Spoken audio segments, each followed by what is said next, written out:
Hello everyone, कैसे हैं आप सब। उम्मीद करता हूं आप सब बहुत अच्छे होंगे। मेरा नाम है समरेश श्रीवास्तव और मैं हूं आपका जीएस एजुकेटर। आज एक और बेहतरीन सेशन में आपके लिए लेकर के आया हूं। उसका सेकंड पार्ट है ये। जैसा कि मैंने आपको लास्ट क्लास में बताया था, स्टैटिक जीके के ताबड़तोड़ प्रैक्टिस हम करने वाले हैं। Back to back previous year questions मैं आपको दिखाऊंगा और ये क्वेश्चंस आपके ऑलमोस्ट हर एग्जाम में बार बार रिपीटेड मोड पे पूछे जाते हैं या फिर जिनके आने की संभावना आपके आने वाले एग्जाम में बनती है। तो वो सारे क्वेश्चंस का इन डेप्थ एनालिसिस आपको इस क्लास में देखने को मिलेगा। पूरा लेक्चर एंड तक देखना, तभी चीजें ढंग से समझ में आएंगी। लेक्चर अच्छा लगता है तो पुरानी प्लेलिस्ट चेक कर लेना। ये हमारा अभिनंदन बैच चल रहा है जिसके अंदर आप इस सेशन को देख रहे हो। इस बैच के बारे में लेक्चर के बीच में या बाद में मैं आपको बताऊंगा। अभी सीधा हम अपने टॉपिक पे आते हैं। अभी हम मिक्स सेट ऑफ क्वेश्चंस कर रहे हैं स्टैटिक जीके का और हर क्वेश्चन को प्रॉपरली हम एनालिसिस करेंगे। उसका अच्छे से एक एक इंफॉर्मेशन उसमें से निकालेंगे जो क्वेश्चन आपके एग्जाम में बन सकता है। बहुत मजा आने वाला है आपको लेक्चर में, तो इस लेक्चर को बकायदा आप पूरा एंजॉय करेंगे। बस चीजों को ध्यान से सुनना और बाकी जितनी आपकी प्रॉब्लम है सब सॉल्व कर दूंगा मैं। इसका ये सेकंड सेशन है, ये जो मिक्स सेट ऑफ क्वेश्चंस का है। वैसे काफी सारे लेक्चर्स ऑलरेडी आ रहे हैं और उन सब लेक्चर्स का लिंक आपको एक प्लेलिस्ट के अंदर मिलेगा। उस प्लेलिस्ट का लिंक इसी वीडियो के डिस्क्रिप्शन बॉक्स में से ले लेना। क्वेश्चन दिखाऊंगा, फ्लैश होगा आपके सामने क्वेश्चन। वीडियो को पॉज करके पहले खुद सॉल्व करना और फिर उसके बाद में मैं आपको इंफॉर्मेशन एक एक बताता जाऊंगा। National Voters Day is observed every year on 25th January to mark the foundation of Dash in 1950। कह रहा है कि नेशनल वोटर्स डे, एक तो हमें पता लग गया क्वेश्चन से कब मनाया जाता है, तो एक क्वेश्चन ये बन सकता है 25 जनवरी को मनाया जाता है। क्यों मनाया जाता है? क्योंकि इस दिन 1950 में इनमें से किसकी स्थापना करी गई थी। तो इजी है, आपके ऑप्शन तो आप बता दोगे, election commission of India.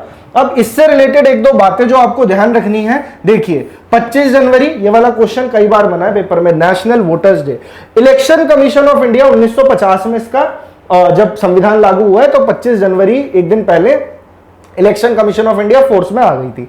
Election commission of India आपके कॉन्स्टिट्यूशन में कौन से आर्टिकल में है? तो आर्टिकल नंबर 324 इससे एसोसिएटेड है। डायरेक्टली पेपर में क्वेश्चन बनता है। इलेक्शन कमीशन ऑफ इंडिया का काम क्या होता है? इसका काम होता है देश में फ्री एंड फेयर तरीके से इलेक्शन कंडक्ट करवाना। किस किसके इलेक्शन कराती है इलेक्शन कमीशन ऑफ इंडिया? तो ये ऑप्शंस आपसे पूछ सकता है। नंबर 1, पार्लियामेंट में दोनों हाउसेस के इलेक्शन करवाने का काम इलेक्शन कमीशन का होता है। नंबर 2, प्रेसिडेंट और वाइस प्रेसिडेंट दोनों का इलेक्शन करवाती है इलेक्शन कमीशन ऑफ इंडिया। ये दोनों इलेक्शंस इनडायरेक्ट होते हैं, डायरेक्टली इलेक्ट नहीं किए जाते हैं।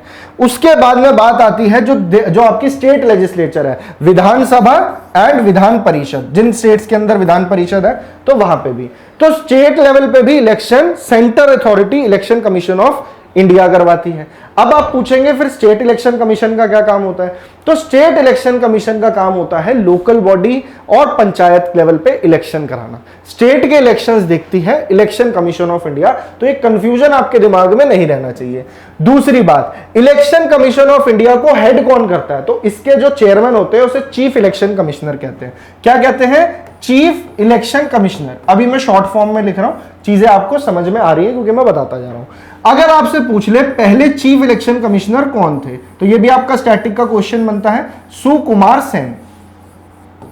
अगर आपसे पूछ ले अभी करंट का क्वेश्चन बन जाए अभी कौन है, तो अभी 25th नंबर के जो चल रहे हैं उनका नाम है राजीव कुमार। ठीक है। अब 1989 से पहले एक ही इलेक्शन कमिश्नर हुआ करता था, पर 1989 में एक अमेंडमेंट आती है जिसका नाम है 61st अमेंडमेंट एक्ट। इस अमेंडमेंट से क्या हुआ, जो पहले वोट डालने की उम्र होती थी वो उम्र 21 वर्ष थी। 21 से घटा करके उसे 18 किया गया 1969 में। ठीक है। अब इसके बाद क्या हुआ कि वर्कलोड बढ़ गया, जिस वजह से यह क्वेश्चन भी बनता है कि किस ईयर के बाद एक से ज्यादा इलेक्शन कमिश्नर अपॉइंट होने लगे। तो यह हो गया 1969 में। तो कुल मिला के 3 इलेक्शन कमिश्नर होते हैं जिसमें एक चीफ इलेक्शन कमिश्नर होता है। ये सारी चीजें मैंने आपको बहुत तरीके से पॉलिटी वाले पोर्शन में पढ़ाई है जो इसी लेक्चर सीरीज का पार्ट है। शुरू में मैंने आपको पॉलिटी पढ़ाया था, फिर मॉडर्न हिस्ट्री पढ़ाई थी और फिर स्टैटिक जीके के आपके बढ़िया लेक्चर्स चल रहे हैं। पूरा जनरल अवेयरनेस आप यहां से कवर कर सकते हो, कोई दिक्कत नहीं आने वाली। अब सीधा आते हैं टॉपिक पे। बहुत सारी चीजें कवर करने के लिए, इसलिए फटाफट चलेगी क्लास। चीजें आपको समझ में आ रही होंगी आई होप। चलिए तो ये बात हो गई कि पहले बता दिया, 25वें बता दिया। और चीफ इलेक्शन कमिश्नर को अपॉइंट कौन करता है, तो वो करते हैं प्रेसिडेंट। प्रेसिडेंट वाले चैप्टर में हमने पढ़ा था प्रेसिडेंट में, ठीक है। तो ये सारी चीजें थी इलेक्शन कमीशन ऑफ इंडिया से जो आपको याद रखनी है। दूसरी बात कि इस बार जो अब मेन आते हैं इस क्वेश्चन पे कि नेशनल वोटर्स डे 25 जनवरी को, और इस साल 2023 की मैं बात कर रहा हूं कि इस साल इलेक्शन जो ये वाला डे है नेशनल वोटर्स डे, इसका जो थीम है, हर साल का एक थीम होता है, तो इस बार का थीम था नथिंग, ये याद रखना है, पेपर में आएगा question, nothing like voting, nothing like voting, I vote for sure. Board पे जगह कम है इसलिए मैंने यहां पे लिख दिया आपके लिए। इस साल 2023 का आपका थीम है election voter national voters day का, ठीक है। और ये हो गई सारी बात इस क्वेश्चन से रिलेटेड। अब इर्द गिर्द से एग्जामिनर कहीं से भी क्वेश्चन बना लेगा तो आप उसका जवाब आसानी से दे पाओगे। इसमें एक ऑप्शन लिखा फाइनेंस कमीशन, तो ये क्वेश्चन मैं पूछ रहा हूं आपसे कौन से आर्टिकल में आता है, तो आर्टिकल नंबर 280 के अंदर आता है फाइनेंस कमीशन। इसका काम क्या होता है, 5 साल के लिए अपॉइंट करी जाती है। इसका काम होता है सेंटर और स्टेट के बीच में रेवेन्यूज को, जो टैक्सेस हैं उसको बांटना, ठीक है। बाकी डिटेल में मैंने आपको पॉलिटी में पढ़ाया। चलते हैं फटाफट से नेक्स्ट क्वेश्चन पे। When is the Indian coast guard day celebrated? ये जितने डेज वाले चैप्टर्स हैं ना, जनवरी से लेके आगे तक के मैंने आपको सारे लेक्चर्स दे रखे हैं, तो अलग से पढ़ना चाहते हो उसमें भी मिल जाएंगे। अभी मिक्स क्वेश्चन आएंगे। इंडियन कोस्ट गार्ड डे की बात कर रहा है। इंडियन कोस्ट गार्ड का क्या काम होता है? जो इंडिया की कोस्टल बॉर्डर है starting from Gujarat to West Bengal, 9 coastal states हैं, तो जितना कोस्टल बॉर्डर है इंडिया का उसको प्रोटेक्ट करने का काम इंडियन कोस्ट गार्ड का होता है। किसी तरह की इलीगल एक्टिविटीज ना हो, स्मगलिंग ना हो, तो इन सब चीजों पर रोक लगाने के लिए इंडियन कोस्ट गार्ड बनाई गई थी। इंडियन कोस्ट गार्ड की स्थापना जिस दिन हुई थी उसी दिन मनाया जाता है इसके लिए दिन। इंडियन कोस्ट गार्ड की स्थापना 1 फरवरी में हुई थी। कौन से ईयर में हुई थी? तो भैया 1977 में। ये इस्टेब्लिशमेंट ईयर है इसका, आपको बिल्कुल याद रखना है, ठीक है। अब बात आती है इंडियन कोस्ट गार्ड का हेडक्वार्टर। तो सारी ऐसी एजेंसीज का हेडक्वार्टर आपको कहां मिलेगा? न्यू दिल्ली में। अभी इसके करंट डायरेक्टर जनरल कौन है? तो डीजी अभी जो है इसके, उनका नाम है वीरेंद्र सिंह पठानिया। ये आपका करंट से क्वेश्चन बन सकता है अपॉइंटमेंट में से, वीरेंद्र सिंह पठानिया। तो आपका आंसर हो गया इंडियन कोस्ट गार्ड से रिलेटेड ये सारी इंफॉर्मेशन थी जो आपको याद रखनी है, ठीक है। चले आगे नेक्स्ट क्वेश्चन पे चलते हैं।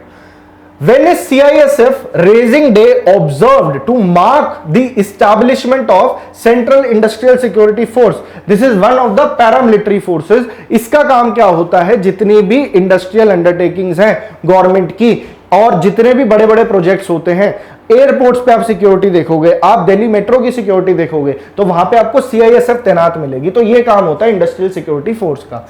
सीआईएसएफ की स्थापना पूछ रहा है, तो सीआईएसएफ की स्थापना 10 मार्च को हुई और किस ईयर में हुई वो इंपॉर्टेंट है, तो दैट इज 1969, ठीक है जी। 10 मार्च 1969 को स्थापना हुई।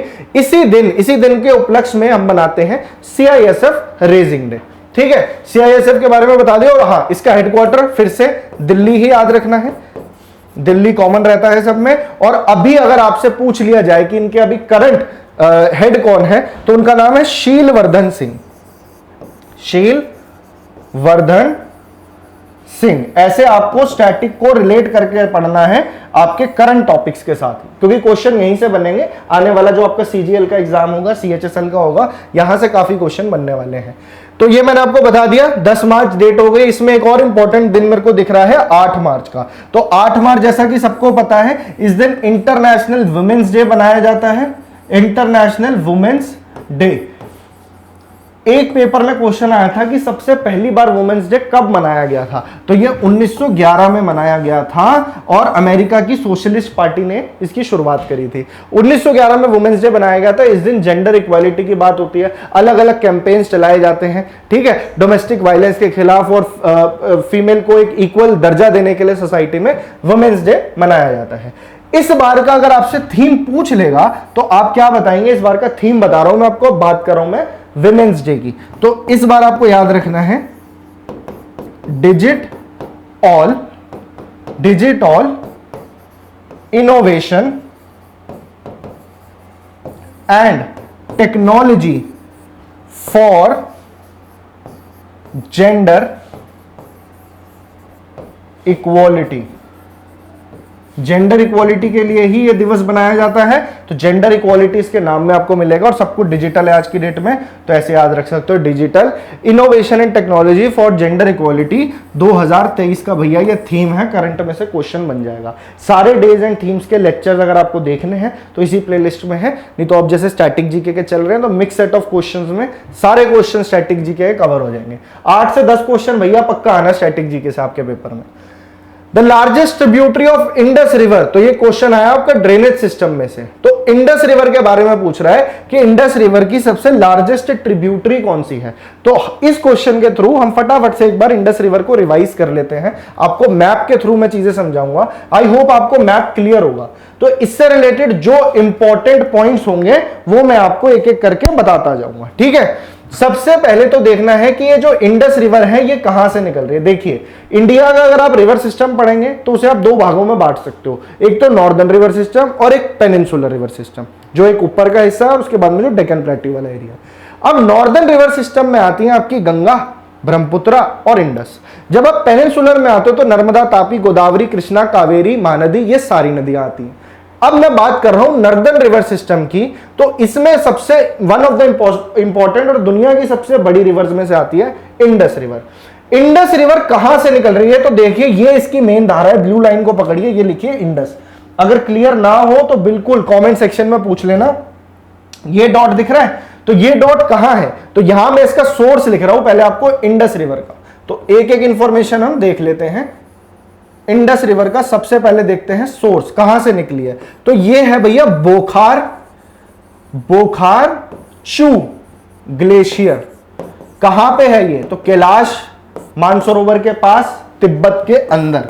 तो ये है इसका सोर्स, इंडिया से इसका राइज नहीं होता है इंडस रिवर का।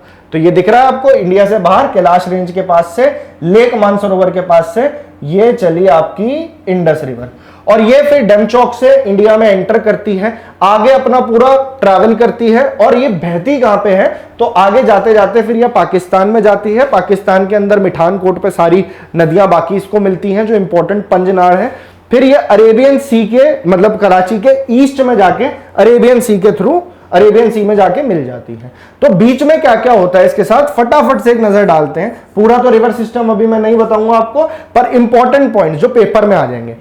इंडस की लेंथ पूछ ले तो भाई 2880 किलोमीटर इसकी टोटल लेंथ है, काफी लंबी नदी है। 2880 किलोमीटर में से इंडिया में देखा जाए तो 1114 किलोमीटर इंडिया में बहती है। इंडिया में एंटर करती है तो इसकी कुछ इंपॉर्टेंट ट्रिब्यूटरीज हैं।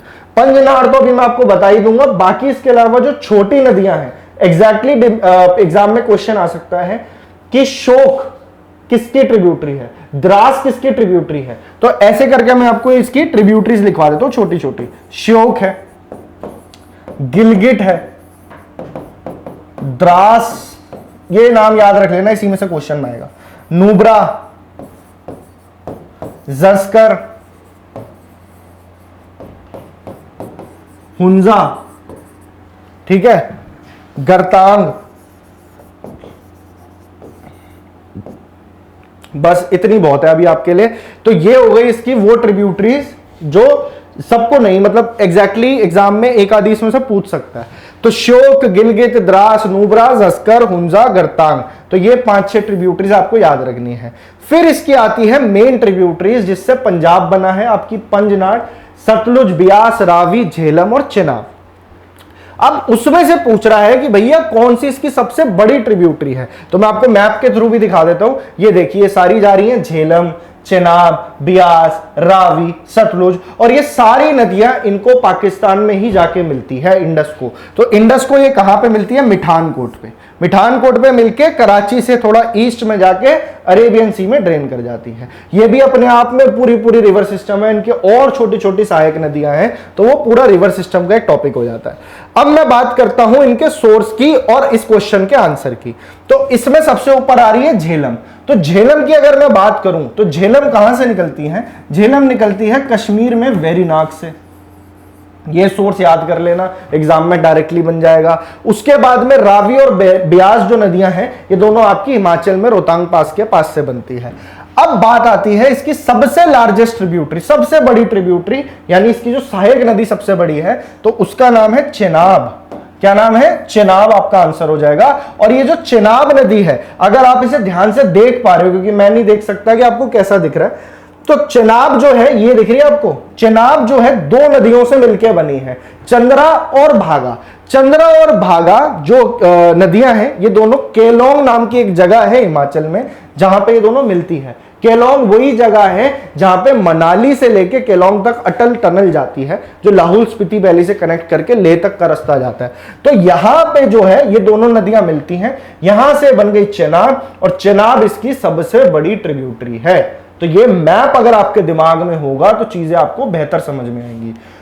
इंडस की एक ट्रिब्यूटरी पूछ रहता है कि जिसकी स्टार्टिंग इंडिया से नहीं होती है, तो वो है सतलुज नदी। सतलुज नदी वहीं राक्षस ताल से निकलती है, कैलाश के पर्वतों से, राकास लेक से, तो वहां से सतलुज निकलती है और फिर आकर के मिल जाती है। ठीक है, आई होप आपके दिमाग में मोटा मोटी चीजें क्लियर हो गई होंगी कि किस तरीके से इंडस रिवर सिस्टम होता है। एक क्वेश्चन और पूछता है पेपर में, ट्रिब्यूटरीज बता दी, इसकी लेंथ बता दी। एक आपसे पूछता है इसका राइज कहां से है, ड्रेन कहां पे हो रही है, और इंडस वाटर ट्रीटी कब साइन हुई थी। देखिए, इंडस वाटर ट्रीटी इंडिया और पाकिस्तान के बीच में साइन हुई थी 1960 में। इस ट्रीटी के हिसाब से 80% हिस्सा इस वाटर ट्रीटी में से, इस वाटर का पाकिस्तान के पास, और 20% जो है वो इंडिया यूज करेगी। ठीक है, अब ये एक बोन ऑफ कंटेंशन है इन दोनों के बीच में, बाकी ये इस ट्रीटी का जो है आया था। बस आपसे ईयर पूछ सकता है, तो ये आपको याद रखना है। चले आगे, मोटा मोटी मैंने आपको देखिए पूरा इंडस रिवर ही बता दिया है। चलिए, एक क्वेश्चन और आया गंगा से रिलेटेड, तो गंगा को भी हम फटाफट से देख लेते हैं। गंगा इंडिया की पूछा जाए सबसे लंबी नदी कौन सी है, तो गंगा है। भले ही लेंथ कंपैरेटिवली इंडस और ब्रह्मपुत्रा से कम है, पर ज्यादातर एरिया गंगा का वो इंडिया में ही है। तो यहां से देखते हैं हम गंगा रिवर सिस्टम। ठीक है, अब गंगा जो है इसकी कुल मिला के लेंथ, अभी मैं आपको बताऊंगा, उसने यही पूछा है कि इसमें उत्तर प्रदेश में कितना हिस्सा इसका बहता है। तो उसके लिए पहले मैं आपको गंगा का मैप दिखा देता हूं। आई होप आपको दिख रहा होगा, ये पूरा, ये सारी नदियां जो आपको दिख रहा है ना इस पैटर्न में, डेंड्रिटिक पैटर्न में, तो ये सारी नदियां जो है एक दूसरे में मिल रही हैं। इसमें सबसे इंपॉर्टेंट धारा इसकी बात हो रही है, गंगा की। ठीक है, ये पूरा गंगा रिवर सिस्टम है। अब बात आती है इसका सोर्स क्या है। तो गंगा सबको पता है गौमुख से निकलती है, गौमुख से, और गौमुख कहां पे है, गंगोत्री ग्लेशियर, उत्तरकाशी डिस्ट्रिक्ट, उत्तराखंड में गौमुख है। गंगोत्री ग्लेशियर से वहां से निकली ये नदी, और जब ये वहां से नदी निकलती है तो इसका नाम तब होता है भागीरथी। भागीरथी, इसके ऊपर टिहरी डैम है, ये भी क्वेश्चन बनता है। भागीरथी नदी बन गई। अब भागीरथी को जब अलकनंदा मिलती है, भागीरथी को जब अलकनंदा मिलती है, अलकनंदा कहां से निकल रही है, तो अलकनंदा सतोपंत ग्लेशियर बद्रीनाथ से। बद्रीनाथ जाते हो ना आप, कितने श्रद्धालु जाते हैं बद्रीनाथ, तो अलकनंदा कहां से निकल रही है, बद्रीनाथ में सतोपंत ग्लेशियर है, वहां से जब ये भागीरथी को मिलती है तो इस पॉइंट को क्या बोला जाता है, इस स्टॉपेज को बोला जाता है देवप्रयाग। देवप्रयाग, और इस तरह के कई प्रयाग हैं, विष्णु प्रयाग है, रुद्र प्रयाग है, कर्ण प्रयाग है, तो वो एक अलग पूरा टॉपिक चला जाएगा। तो अभी फटाफट से देख लेते हैं। अलकनंदा के अंदर जब मंदाकिनी मिल रही है तो रुद्र प्रयाग है, विष्णु प्रयाग है, जहां पे धौली गंगा और विष्णु गंगा मिल रही है, तो अलकनंदा फाइनल नदी बनती है और ये जाके भागीरथी में मिलती है। जब इन दोनों का संगम होता है देवप्रयाग पे, तो ये बन जाती है वहां से गंगा। तो गंगा अब यहां से प्रॉपर नदी शुरू हो जाती है। अब गंगा को देखते हैं, ट्रैक कीजिए इस मैप के अंदर। ये उत्तराखंड से निकली गंगा, पूरा उत्तराखंड में पूरा ये फ्लो करती हुई जा रही है। आगे किस डायरेक्शन में जा रही है, ऐसे डायरेक्शन भी पेपर में पूछ लेता है।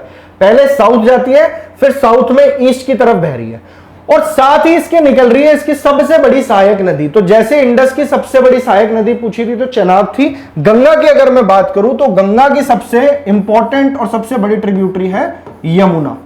यमुना भी इसके एकदम बगल से निकल रही है, यमुनोत्री ग्लेशियर उत्तराखंड से, पर यह गंगा में जाके बहुत आगे मिलती है। 800 किलोमीटर तक कम से कम ये फॉलो करती है गंगा को, और फिर जाके उत्तर प्रदेश में संगम जो पॉइंट है आपका इलाहाबाद और प्रयागराज वाला, वहां पे जाके इनका मेल होता है यमुना और गंगा। ठीक है, अब ये गंगा नदी चली तो अब मैं आपको बताता हूं गंगा की टोटल लेंथ कितनी है। गंगा की कुल मिला के लेंथ है 2525 किलोमीटर। ठीक है, अब इसको बाइफरकेट करते हैं हम, तो सबसे पहले देखते हैं कि उत्तराखंड में कितना हिस्सा बहता है इसका, 110 किलोमीटर। ठीक है, ये याद रखना है, एग्जाम पे क्वेश्चन देखिए, प्रीवियस ईयर क्वेश्चन है ये। उत्तर प्रदेश के अंदर ये बह रही है 1450 किलोमीटर, सबसे ज्यादा एरिया उत्तर प्रदेश का कवर करती है। और उत्तर प्रदेश के मेजॉरिटी शहर आपको दिखेंगे कि गंगा किनारे हैं। उत्तर प्रदेश हो गया, फिर उसके बाद में जाती है बिहार में, तो बिहार में 445 किलोमीटर ये ट्रैवल करती है। फिर ये जाती है आपकी वेस्ट बंगाल में, और वेस्ट बंगाल में बह जाती है कितना, तो तकरीबन 520 किलोमीटर। ठीक है, ये इसका प्रॉपर बाइफरकेशन है। और बंगाल के बाद ये चली जाती है बांग्लादेश में, और बांग्लादेश से होती है बंगाल की खाड़ी में जाके मिल जाती है। ठीक है, अब गंगा की कुछ इंपॉर्टेंट ट्रिब्यूटरीज जो है वो मैं आपके लिए बता देता हूं, डायरेक्टली एग्जाम में पेपर बन जाए, क्वेश्चन बन जाएगा। यमुना तो हो गई इसकी एक ट्रिब्यूटरी जो सबसे इंपॉर्टेंट और सबसे बड़ी ट्रिब्यूटरी है। यमुना की अपनी ही कई सारी ट्रिब्यूटरी है, चंबल, सिंध, बेतवा, कैन। उसके अलावा गंगा की सोन, घाघरा, ठीक है, गंडक,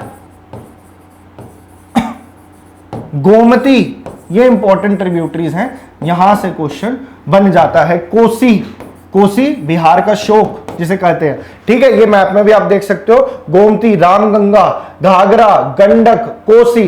ठीक है, और यहां राइट साइड से इसको मिली चंबल, सबसे इंपॉर्टेंट सन नदी, और ये आगे जाते जाते जाते जाते जाते इधर पहुंची। और यहां पे जब ये नदी पहुंची तो फरक्का बैरेज है वेस्ट बंगाल में, वहां से गंगा जो है दो धाराओं में बट जाती है। तो एक जो धारा इसकी बटती है उसको कहते हैं हुगली नदी, तो वो तो बन गई हुगली, और वेस्ट बंगाल से ही वो बे ऑफ बंगाल में चलेगी। फिर जब गंगा की जो मेन धारा है वो हो गई भागीरथी दोबारा से, और जैसे ही वो बांग्लादेश में जाती है उसका नाम पड़ जाता है पद्मा, और फिर पद्मा आगे जाती है तो फिर ऊपर से ब्रह्मपुत्रा की एक धारा आके इसको मिलती है। ब्रह्मपुत्रा अलग रिवर सिस्टम है, वो भी वेस्ट इधर बहता है। तो वो जैसे ही इसको मिलती है पद्मा को, वहां से इसका नाम पड़ता है मेघना, और मेघना वाला जो ये सारा एरिया है ये सारा सुंदरबन डेल्टा बनाती है और जाके बे ऑफ बंगाल में जाके मिल जाती है। तो मेरा मकसद ये था कि आपके दिमाग में एक क्वेश्चन के थ्रू ही पूरा का पूरा ये कंसेप्ट आपको समझ में आ जाए कि ये गंगा रिवर का कंसेप्ट ऊपर ऊपर से अब आपको पता है सारी चीजें। इंपॉर्टेंट ट्रिब्यूटरीज आपको पता है इसका उद्गम कहां से होता है, आपको इसकी लेंथ पता है, ठीक है, और पूरा इसका पैसेज पता है। चले आगे, आई होप इतना क्लियर होगा। और आगे कोई क्वेश्चन आएगा पर्टिकुलर नदी से तो और इन डेप्थ में आपका एनालिसिस कर दूंगा। लेक्चर अगर अच्छा लग रहा है तो शेयर हो जाना चाहिए, ठीक है, और पुराने लेक्चर्स जाके जरूर देख लेना। मात्र 40 से 50 ये लेक्चर्स हैं अभी तक जितने आए हैं, आगे 20-30 और आएंगे, और आपका जनरल अवेयरनेस का जो पोर्शन है वो एकदम स्ट्रांग हो जाएगा। बाकी टीचर्स भी आपको इस कोर्स में पढ़ा रहे हैं, रोजाना शाम को 6 बजे लेक्चर्स आते हैं, ठीक है। मेरा जनरल अवेयरनेस का है, इसके बाद में साइंस वाले सर आते हैं, फिर आपको इंग्लिश पढ़ाया जाता है, फिर रीजनिंग। सारे टीचर एक से एक बढ़िया, सबकी प्लेलिस्ट आपको डिस्क्रिप्शन में मिल जाएगी, सारे लेक्चर्स एक्सेस कर सकते हो। तो ये तो बात हुई थी नदियों के ड्रेनेज सिस्टम की। अब मैं बात करता हूं आपसे कि कौन सी नदी के किनारे कौन सा शहर है। तो अयोध्या पूछ रहा है किस नदी के किनारे, बहुत रिपीटेड क्वेश्चन है, सबको रट चुका होगा जो बच्चे एग्जाम दे रहे हो। तो एक एक करके देखते हैं, यमुना के किनारे कौन कौन से शहर है पहले लिख लीजिए। 3 शहर आपको याद रखने हैं, दिल्ली, मथुरा और आगरा। ये 3 शहर ही बार बार रिपीट करके पूछता रहता है, यमुना के किनारे है। यमुना जो यमुनोत्री ग्लेशियर से निकली और गंगा को मिली जाके इलाहाबाद में। गंगा की अगर मैं बात करूं तो गंगा किनारे कौन कौन से शहर हैं? गंगा किनारे सबसे इंपॉर्टेंट आपसे पूछता है बार बार कानपुर, ठीक है। फिर आपसे पूछ सकता है भागलपुर, ये बिहार में है भागलपुर, पटना, एक आपसे पूछ लेगा हरिद्वार, और एक वाराणसी। ये 5 शहर आपको याद रखने हैं। सरयू नदी किसकी सहायक नदी है? तो गंगा की ही सहायक नदी सरयू नदी है। और सरयू नदी जो है इसकी किसके किनारे है, कौन सा शहर इसके किनारे है? तो अयोध्या। तो आपका आंसर हो गया सरयू नदी। अयोध्या सरयू नदी के किनारे है। तो इस क्वेश्चन का आंसर आपके सामने। चले नेक्स्ट क्वेश्चन देखें।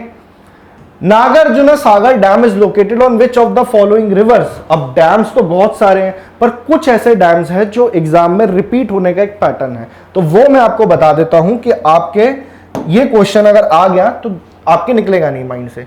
तो इसमें कई बार कंफ्यूजन होता है डैम्स में कि टॉलेस्ट, लॉन्गेस्ट, लार्जेस्ट ये सब क्या है। तो एक बार में मैं आपका क्लियर कर देता हूं। सबसे पहले हम बात कर लेते हैं इसी डैम की। तो ये जो नागार्जुन सागर डैम है, अगर आपसे पूछ ले largest masonry dam, largest masonry dam, तो वो है नागार्जुन सागर। मेसनरी का मतलब है कि जो ईंट, पत्थर, मोटार, सीमेंट इन सब से मिलकर बना हो, वो हो गया मेसनरी डैम। ठीक है, ये भी काफी लंबा डैम है, 15-16 किलोमीटर इसकी लेंथ है, 150 मीटर इसकी हाइट है, तो काफी बड़ा डैम है। टूरिस्ट स्पॉट है, 16 गेट लगे हुए हैं यहाँ पे, और कई लोग इसको देखने के लिए आते हैं। टूरिस्ट डेस्टिनेशन भी है और बहुत जबरदस्त तरीके से इसका यूज भी किया जाता है। नागार्जुन सागर डैम अर्जुन का साथ किसके साथ था? कृष्णा के साथ था।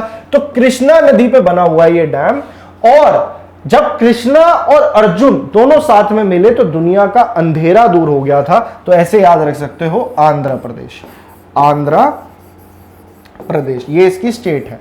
अब इसमें कंफ्यूजन हो सकता है, ऑप्शन में या तो आंध्र देगा या तेलंगाना देगा। आंध्र और तेलंगाना के एक्चुअल में बॉर्डर पे ही पड़ता है ये। तेलंगाना की तरफ से नालगोंडा डिस्ट्रिक्ट पड़ती है, तो थोड़ा हिस्सा वहां है और बाकी आंध्र में। तो कृष्णा नदी के ऊपर है आंध्र प्रदेश के अंदर नागार्जुन सागर डैम, अगर पूछ ले लार्जेस्ट मेसनरी डैम। ठीक है, अब एक क्वेश्चन अगर आपसे पूछा जाए कि लॉन्गेस्ट डैम कौन सा है इंडिया का, तो यहां पे बात मैं कर रहा हूं, ये बहुत बार रिपीट होता है question, Hirakud dam. Hirakud dam जिन्होंने मेरे पुराने लेक्चर्स देखे हैं उसी का ये एक तरीके से रिवीजन हो रहा है। आगे जाऊंगा, अब और लेक्चर्स आएंगे तो और डिफरेंट टाइप के क्वेश्चंस देखने को मिलेंगे आपको। 1953 में यह डैम बना था, one of the most important dam है, ओडिशा की संबलपुर डिस्ट्रिक्ट के अंदर है, ओडिशा के अंदर है। कौन सी नदी पे है? तो महानदी रिवर के ऊपर है, महानदी रिवर, ये रिवर है, ये स्टेट है। साथ ही आपसे पूछ सकता है कितना लंबा है ये डैम, तो भैया 26 किलोमीटर, 26 किलोमीटर लंबा डैम है हीराकुड डैम। लॉन्गेस्ट की बात करेगा हीराकुड, लार्जेस्ट मेसनरी की बात करेगा तो नागार्जुन सागर। ठीक है, अगर आपसे क्वेश्चन पूछ ले कि टॉलेस्ट डैम कौन सा है, ऊंचाई में सबसे बड़ा कौन सा है, तो आपका आंसर क्या बनेगा? तब आपका आंसर हो जाएगा, इधर मैं लिख देता हूं आपके लिए, टॉलेस्ट।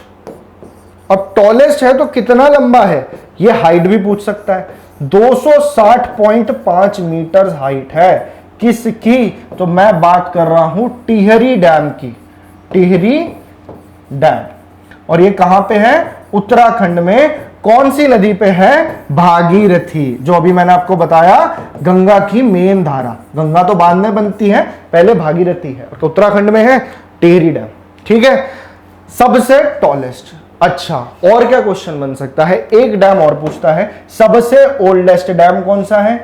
सबसे ओल्डेस्ट, तो ओल्डेस्ट मैं आपके लिए यहां लिख रहा हूं, ओल्डेस्ट। ये कलर नहीं समझ आ रहा, तो ओल्डेस्ट के लिए मैं लिख देता हूं आपके लिए इससे। ओल्डेस्ट का लिख लीजिए आप कल्लानाई डैम, कल्लानाई डैम। अगर आपसे पूछ ले कल्लानाई डैम कौन सी नदी पे है, कल्लानाई डैम इतना पुराना है, कहते हैं कि 100 BC से 100 AD के बीच में बना था, यानी कि आज से तकरीबन कितने साल हो गए, 2200-2300 साल पहले। तो कल्लानाई डैम है, और ये आपका कावेरी नदी के ऊपर है। कावेरी जगह नहीं है, इसलिए मैं यहां पे लिख रहा हूं, जो मैं बोल रहा हूं उसको अपनी नोटबुक में आप लिख सकते हो। बाकी लेक्चर्स की मैं आपको PDF पकड़ा दूंगा अपने ऑनलाइन जो हमारा टेलीग्राम चैनल है। कावेरी पे है और तमिलनाडु के अंदर है। तो ये 4 डैम तो आपको याद रखने हैं, घुमा फिरा के कहीं से भी सवाल बन सकता है। ये सारे डैम्स आपके सामने हैं। ठीक है, हो रहा है, बढ़िया रिवीजन हो रहा है, मजा आ रहा है या नहीं आ रहा? आप बिल्कुल कमेंट सेक्शन में बताएंगे कि कैसे लग रहे हैं आपको लेक्चर्स, क्योंकि हमारी तरफ से पूरी कोशिश हो रही है कि आपकी चीजें दिमाग में इस तरीके से बिठा दी जाए कि पेपर आने वाला आपको बहुत आसान लगे। सीजीएल की वैसे हम तैयारी करवा रहे हैं, पर इस एग्जाम की तैयारी के थ्रू आप CHSL, MTS, railway, DSSB, one day, जितने आपके एफकेट, सीडीएस, सबको टारगेट कर सकते हो। ठीक है, तो इस कोर्स का इस तरीके से फायदा उठा सकते हो। Which is the financial capital of India, ये भी काफी रिपीटेड क्वेश्चन है। ये चारों ही शहर इंपॉर्टेंट है सोब्रिक्वेट्स के नाम से। सोब्रिक्वेट्स बोले तो हर शहर के कुछ ना कुछ निकनेम दिए गए हैं वहां पे किसी चीज के फेमस होने की वजह से।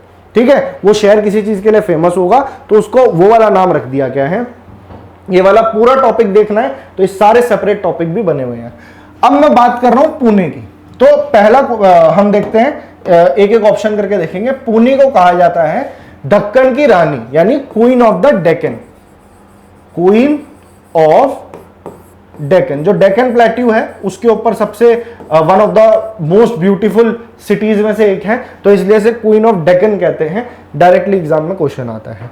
दिल्ली, यहां पे जब देखो तब कोई ना कोई प्रोटेस्ट चलता रहता, कोई ना कोई रैली चलती रहती है, इसलिए दिल्ली को कहा जाता है city of rallies. City of rallies, ये क्वेश्चन भी काफी रिपीट हुआ है। बेंगलोर का तो इतनी बार रिपीट हो चुका है क्योंकि बेंगलोर का सिर्फ एक नाम नहीं है, इसको कई नामों से जाना जाता है। तो एक एक करके बता देता हूं। इसको कहते हैं IT capital of India. IT sector बहुत ज्यादा है यहाँ पे, आईटी कैपिटल। साथ ही इसको इलेक्ट्रॉनिक सिटी भी कहा जाता है, इलेक्ट्रॉनिक सिटी। इसे सिलिकॉन वैली ऑफ इंडिया भी कहा जाता है, सिलिकॉन वैली ऑफ इंडिया। क्यों? क्योंकि यहां पे बड़ी बड़ी सॉफ्टवेयर कंपनीज, बड़े बड़े स्टार्टअप्स आपको देखने को मिलेंगे। इतना स्किल्ड और इतना एजुकेटेड युवा आपको यहां पे जाता हुआ दिखेगा, इतने लोग यहां पे जॉब करते हैं, इसलिए से सिलिकॉन वैली भी कहा जाता है, इलेक्ट्रॉनिक सिटी कहा जाता है। यहां पे गार्डन्स अच्छे हैं तो इसे गार्डन सिटी भी कहते हैं। और सबसे इंपॉर्टेंट जो बार बार एग्जाम में आता है, स्पेस सिटी। इसे स्पेस सिटी भी कहा जाता है फॉर ऑब्वियस रीजंस। क्यों कहा जाता है स्पेस सिटी? क्योंकि यहां पे हेडक्वार्टर है काफी सारी स्पेस ऑर्गेनाइजेशंस का, पर सबसे इंपॉर्टेंट जो इंडिया की स्पेस ऑर्गेनाइजेशन है इसरो, इसरो का हेडक्वार्टर्स है यहां पे। इसरो की स्थापना अगर आपसे पूछ ले तो 1969 में हुई थी, वही CISF वाली। CISF भी 1969 में बना ना। 1969 डेट, आजादी का दिन 15 अगस्त। ठीक है, और अगर आपसे पूछ ले अभी करंट में इसके हेड कौन है, पहले के सिवान थे, अभी S सोमनाथ है, S सोमनाथ। तो मैंने 3 ऑप्शन डिस्कस कर लिए और तीनों में अभी तक हमें हमारा आंसर नहीं मिला। तो बात आती है अब सीधा मुंबई पे। मुंबई के भी कुल मिला के 3 नामों से इसको जाना जाता है। कौन कौन से? सबसे पहले तो माया नगरी, यानी कि सिटी ऑफ ड्रीम्स, सपनों का शहर है मुंबई, सिटी ऑफ ड्रीम्स। ठीक है, हर कोई अपने सपने पूरे करने के लिए मुंबई जाता है। सिटी ऑफ ड्रीम्स के अलावा ये है वहां की पूरे इंडिया की फाइनेंशियल कैपिटल। तो आंसर आपका हो गया ये फाइनेंशियल कैपिटल। क्यों है फाइनेंशियल कैपिटल? कितने मर्जी बड़े बड़े ऑर्गेनाइजेशन उठा के देख लो इंडिया के जो कि फाइनेंस से रिलेटेड, एक तरह से पूरा इंडिया का फाइनेंशियल स्ट्रक्चर मुंबई में है। RBI यहाँ पे, नाबार्ड वगैरह जितने बैंक्स के इंपॉर्टेंट बैंक्स हैं उनके हेडक्वार्टर यहाँ पे। ठीक है, आप उठा लो, और आपका सेबी का हेडक्वार्टर यहाँ पे है, आपका क्या बोलते हैं NSE, national stock exchange, Bombay stock exchange, उसका हेडक्वार्टर मुंबई में है। ठीक है, तो इसलिए इसे फाइनेंशियल कैपिटल कहा जाता है। साथ ही सबसे इंपॉर्टेंट इसे कहते हैं सिटी ऑफ 7 आइलैंड्स। ऐसा माना जाता है कि भैया 7 आइलैंड से मिल करके बना था मुंबई, जैसे वर्ली हो गया, कोलाबा हो गया, पार्ले हो गया, माजेगांव हो गया, ऐसे कुल मिला के 7 आइलैंड थे तो उन्हें मिला के मुंबई बना था, तो इसलिए सिटी ऑफ 7 आइलैंड्स भी कहते हैं। आई होप क्लियर होंगी चीजें। चलें आगे। Longest national highway in India, इससे भी कुछ ना कुछ इंपॉर्टेंट हम निकालने की कोशिश करते हैं, देखते हैं क्या क्या आता है इसमें से। नेशनल हाईवे, तो हाईवे बनाने का काम इंडिया में किसका? National highway authority of India. उसके अलावा बॉर्डर रोड ऑर्गेनाइजेशंस हैं। ठीक है, NHAI, ministry of road transport and highways के अंदर आती है। ये कौन है अभी? नितिन गडकरी। NHAI की स्थापना 1995 में हुई। एक्ट तो 88 में आ गया था, पर प्रॉपर ऑटोनोमस बॉडी से 1995 में बनाया गया। अभी इसके हेड कौन है? तो इसके हेड है संतोष कुमार यादव। संतोष कुमार यादव। ठीक है, हेडक्वार्टर इसका दिल्ली में ही है, द्वारका के अंदर, NHAI। अब बात आती है कुछ इंपॉर्टेंट नेशनल हाईवेज की, तो मैं 2 से 3 आपको इंपॉर्टेंट बता देता हूं। अगर मैं बात करूं सबसे लंबे हाईवे की, तो नॉर्थ से लेके साउथ तक का कॉरिडोर है एक, जिसे हम कहते हैं NH44। इसको पहले NH7 के नाम से जाना जाता था, पर ये उसका मर्जर है, तो अभी रीनेमिंग हो गई है काफी हाईवेज की, तो आपको पता होना चाहिए। अब NH7 मत लगाया ना, पुराने पेपर्स अगर आप देखोगे तो वहां NH7 होगा, अभी NH44 है। तो ये कहां से कहां तक जाता भैया, तो यो जावे है श्रीनगर से कन्याकुमारी, कन्याकुमारी एकदम नॉर्थ से साउथ तक, Kanyakumari last point of mainland India. ठीक है, अब श्रीनगर से कन्याकुमारी के बीच का ये जो डिस्टेंस कवर करता है, ये करता है 4112 किलोमीटर। आप इमेजिन करके देखो, 11 स्टेट्स को कवर करता है। ठीक है, और इसलिए ये सबसे लंबा हाईवे है NH44। तो नॉर्थ साउथ तो हो गई ये बात। और दूसरी चीज जो आपको ध्यान रखनी है, एक आप याद रख लेना भाई, NH27, ये ऑप्शन में भी दे रखा है NH27। क्यों? ये जैसे नॉर्थ साउथ है, वैसे ही वेस्ट टू ईस्ट को ये नेटवर्क कनेक्ट करता है। ये जाता है गुजरात से सिलचर, सिलचर असम में है, सिलचर ये सेकंड लॉन्गेस्ट है मान लीजिए इसको। और ये वाला जो हाईवे है ये भी 3500 किलोमीटर है, 3500 किलोमीटर। एक आपसे बार बार पूछता है 2 मेट्रो सिटीज को कनेक्ट करने वाला। अच्छा, मेट्रो सिटीज को कनेक्ट करने के लिए एक इंपॉर्टेंट प्रोजेक्ट है, गोल्डन क्वाड्रिलेटरल प्रोजेक्ट, जो अटल बिहारी वाजपेयी ने अनाउंस किया था, 2001 में शुरू हुआ था। दिल्ली, चेन्नई, मुंबई, कलकत्ता, इनको कनेक्ट करने के लिए गोल्डन क्वाड्रिलेटरल, ये क्वेश्चन भी पेपर में आता है। NH48, इसको पहले NH8 कहा जाता था, और दिल्ली को चेन्नई से जोड़ देता है, दिल्ली टू चेन्नई। ठीक है, बाकी मैं आपको आगे क्वेश्चन में बताता रहूंगा, पर ये इंपॉर्टेंट हाईवेज हैं जो बार बार पूछे जाते हैं। ठीक है, बस थोड़े 2-4 क्वेश्चन और बचे हैं। यहां तक देखा है लेक्चर, तो पूरा देख के जाना, तभी फायदा होगा। आगे कल फिर से इसी की सीरीज आएगी, स्टैटिक जी के, बेहतरीन तरीके से आपका कवर होगा, सारे तरह के क्वेश्चन कवर होंगे। और एग्जाम में क्या होता है ना, ऐसा नहीं होता कि आप बैठे हुए सिलेबस कवर करे जा रहे हो। सिलेबस कॉम्पिटिटिव एग्जाम का भाई मेरे कभी खत्म नहीं होता। आप उसको जितना पढ़ोगे, जितना आगे जाओगे, पुरानी चीजें भूलोगे। ठीक है, अच्छी बात है, आपने एक बार तो जरूर आपको थ्योरी पढ़नी चाहिए और चीजें आपको समझनी चाहिए। पर जो वनडे एग्जाम्स होते हैं, स्पेसिफिकली जो पैटर्न अभी हम SSC में देख रहे हैं, CGL में देखते हैं, जो भी आपके वनडे एग्जाम्स होते हैं, तो उसमें क्या होता है ना, जितना आप क्वेश्चंस के टच में रहोगे और क्वेश्चंस के थ्रू ही चीजों को समझते रहोगे, उसके इर्द गिर्द की चीजें एनालाइज करोगे, तो आपके ज्यादा बेटर चांसेस होंगे उस इंसान से जो कि ज्यादा टाइम दे रहा है। आपको प्लानिंग के साथ चलना है, सिर्फ जीके तो पढ़ते नहीं रहना, आपके पास मैथ्स है, आपके पास रीजनिंग है, आपके पास इंग्लिश है, सारे सब्जेक्ट्स मैनेज करने हैं। तो डिसीजन लेना अपने वाइसली और प्लान करके चीजों को चलना है। The world's tallest statue is located in which of the following country, मैंने अभी पीछे लेक्चर्स में भी आपको बताया था, तो सबको पता है इसका आंसर, तो इंडिया में ही है।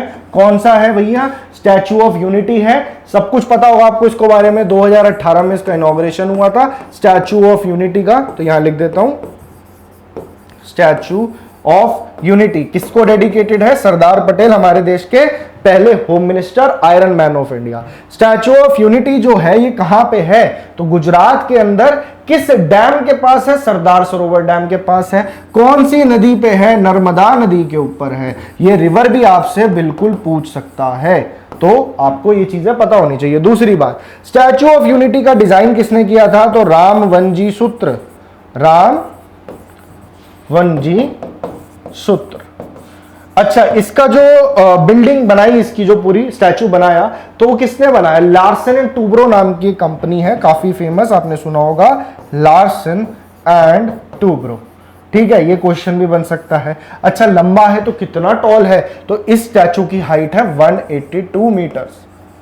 ये कुछ डिटेल्स हैं जो आपको याद रखनी है इससे। तो ये हो गया दुनिया का सबसे ऊंचा स्टैचू। अगर पूछ ले सेकंड नंबर पे अभी कौन है और कहां पे है, तो सेकंड नंबर पे आपको मिलेगा ये स्टैचू है, statue of Buddha, statue of Buddha. और ये कहां पे है? तो ये स्प्रिंग टेंपल है चाइना के अंदर, वहां पे आपको दिख जाएगा स्टैचू। दुनिया का दूसरे नंबर पे सबसे ऊंचा स्टैचू है। कितना ऊंचा है? 128 मीटर के आसपास है। चले नेक्स्ट क्वेश्चन पे। ये भी क्वेश्चन काफी इंपॉर्टेंट है, कई सारी चीजें निकलेंगी, मेरे ख्याल से लास्ट क्वेश्चन होगा। इसके बाद आपको सारी चीजें मैं एक्सप्लेन कर दूंगा कि आपको ये सारे लेक्चर्स कहां से कैसे क्या चल रहा है। तो बस 2 मिनट और लगेंगे, इस क्वेश्चन को जरूर देखना, काफी सारे आपके डाउट्स क्लियर होने वाले हैं इस क्वेश्चन के through.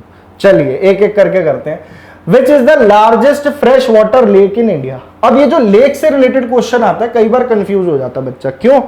Largest fresh water lake बताओ, लार्जेस्ट ब्रैकिश वाटर लेक बताओ, यूं लार्जेस्ट लेक बताओ, लॉन्गेस्ट लेक बता दो, डीपेस्ट लेक बता दो, तो ये सब क्या है? तो एक एक करके चीज को हम हमेशा के लिए आपकी कवर कर देते हैं। चले एक एक करके शुरू करते हैं। तो अगर मैं बात करूं, क्वेश्चन से देख लो, largest fresh water lake India की कौन सी है? तो वूलर लेक। फ्रेश वाटर बोले तो जो मीठे पानी की लेक है, सबसे साफ पानी है यहाँ पे, कहां पे है? कश्मीर के अंदर है वूलर लेक। क्लियर है, कभी डाउट नहीं आना चाहिए। अगर आपसे पूछ ले, मैं एल करके लिख रहा हूं, largest fresh water lake, largest fresh water lake of north east India, north east India. अब ये वाली जो लेक है कई बार एग्जाम में पूछी जाती है, लेक है कहां पे? तो इसकी यहां पे बात हो रही है लोकटक लेक की। लोकटक लेक कहां पे है? लोकटक लेक तो मणिपुर के अंदर है, और इसी के ऊपर है Keibul Lamjao national park. Keibul Lamjao national park, और ये सबसे पहला फ्लोटिंग नेशनल पार्क भी है क्योंकि एक लेक पे बना हुआ है। अब दूसरी तरह का सवाल क्या आता है, देखिए, लार्जेस्ट ब्रैकिश वाटर लेक, खारे पानी की ब्रैकिश वाटर लेक, ये भी बहुत बड़ी है और वैसे साइज में सेकंड नंबर पे आती है। इसका नाम है, कई बार एग्जाम में पूछा जाता है, चिलिका लेक। चिलिका लेक कहां पे है? ओडिशा के अंदर है। क्लियर? नेक्स्ट देख लेते हैं, लार्जेस्ट ब्रैकिश वाटर। अगर पूछ ले वैसे सबसे बड़ी लेक कौन सी, ओनली अगर आपसे पूछ ले लार्जेस्ट लेक ऑफ इंडिया, तो ये है केरला की सबसे बड़ी lake, Vembanad lake. Vembanad lake, ठीक है। तो ये तो बात हो गई इंडिया की लेक्स की। अगर आपसे पूछा जाए कि सबसे बड़ी इनलैंड वाटर लेक कौन सी है इंडिया में, तो सांबर लेक है राजस्थान में, तो वो भी आपको याद रखनी, सांबर लेक। अब मैं आपको बताता हूं दुनिया की, अगर मैं बात करूं largest fresh water lake of the world, यहां जगह है, यहीं लिख देते हैं, largest fresh water lake of world, ठीक है। तो ये कौन सी लेक है? तो ये है लेक सुपीरियर, सबसे अलग है, सुपीरियर है। लेक सुपीरियर कहां पड़ती है? यूएसए और कनाडा के बॉर्डर पे, यूएसए और कनाडा के बॉर्डर पे है लेक सुपीरियर, ठीक है जी। और कौन सी लेक याद रखनी है? अगर आपसे पूछ ले दुनिया की सबसे गहरी लेक कौन सी है, डीपेस्ट की बात कर रहा हूं मैं, डीपेस्ट इन द वर्ल्ड, तो ये है lake Baikal, Baikal lake. Baikal lake Russia के अंदर है। अगर आपसे पूछ ले कि दुनिया की सबसे बड़ी लेक कौन सी है, जैसे इंडिया की सबसे बड़ी लेक वेम्बनाड लेक थी और ये केरला में थी, ठीक है। अगर दुनिया की पूछ ले तो उसकी अगर मैं बात करूं तो ऑफ वर्ल्ड की, मैं यहां लिख दूं आपके लिए, कहां लिखूं, यहां लिख देता हूं, ठीक है, लार्जेस्ट इन द वर्ल्ड।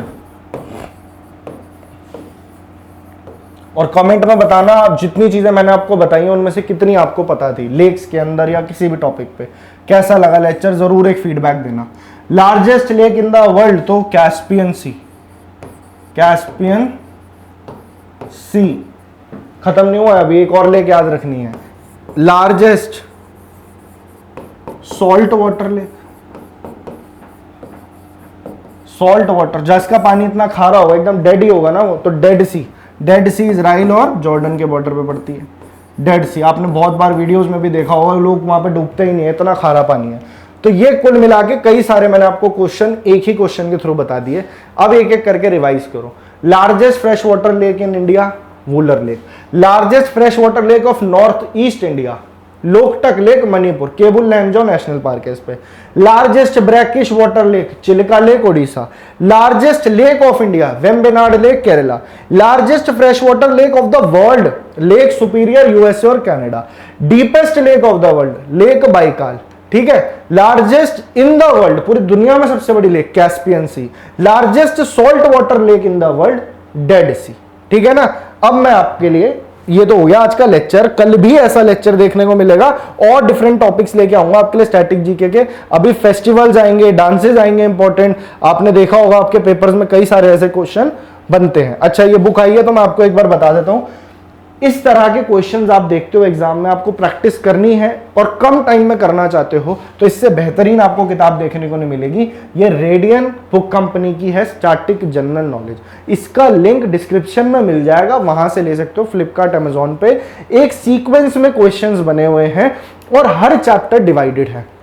जो आपके स्टैटिक के चैप्टर्स आते हैं, इंपॉर्टेंट डैम्स, नदियां, international organisation, national organisation, books and authors, ठीक है, फेस्टिवल, डांसेस, टेम्पल्स, ये सारे चैप्टर्स इस बुक में सिस्टमैटिक वे में कवर हो रहे हैं। अब मैं आपके मतलब की अनाउंसमेंट कर रहा हूं, 1 मिनट के लिए और देख लो बस, ठीक है। और बाकी कल जरूर आ जाना टाइम पे, 6 बजे मेरा लेक्चर आता है। चैनल को सब्सक्राइब कर लो, तभी चैनल आपको पता लगेगा वीडियोस का। बेल आइकन दबा देना, वैसे 6 बजे इस चैनल को आप आ सकते हो। तो ये था हमारा आज का लेक्चर और ये मैं कर रहा हूं बात अभिनंदन बैच की। 79 दिनों का हमारा टारगेट है। ऑलरेडी 40-50 लेक्चर्स आ चुके हैं, 20-30 और आने हैं, आपका कोर्स वाइंड अप हो जाएगा। CGL 2023 को हम टारगेट कर रहे हैं, पर इसके थ्रू आप और अन्य एग्जाम्स भी ले सकते हो। ये है आपकी पूरी फैकल्टी, ठीक है। मैंने अपने बारे में बता दिया, 6 बजे रेगुलर बेसिस पे। उसके बाद जिनका हाथ थोड़ा सा तंग है साइंस सब्जेक्ट पे, फिजिक्स, केमिस्ट्री, बायो, तो उसके लिए है अभिषेक सर, आपका एक एक डाउट सॉल्व करेंगे। इनके भी सारे लेक्चर्स की पूरी प्लेलिस्ट इसी डिस्क्रिप्शन बॉक्स में मिलेगी। उसके बाद में 8 बजे इंग्लिश का जो कोर्स है वो पूरा आपको कपिल सर करा रहे हैं, बेहतरीन क्लासेस हैं, जाके जरूर देखिएगा। और आखिरी में आते हैं 9 बजे रोहित सर, इनके लेक्चर्स आप देखोगे तो आपके दिमाग में रीजनिंग जो है, one of the easiest subject अगर आपको लगता है तो सुपर इजीएस्ट हो जाएगा आपके लिए, इतना आसान कर देंगे आपके लिए, ठीक है ना। तो ठीक है, फिर आज का लेक्चर होता है और मैं आपसे अब कल मिलूंगा। तब तक के लिए keep learning and thank you so much. कल जरूर आना है क्लास में, रेगुलर बेसिस पे क्लासेस हैं तो जरूर जाके देख लीजिए। Thank you so much, thank you.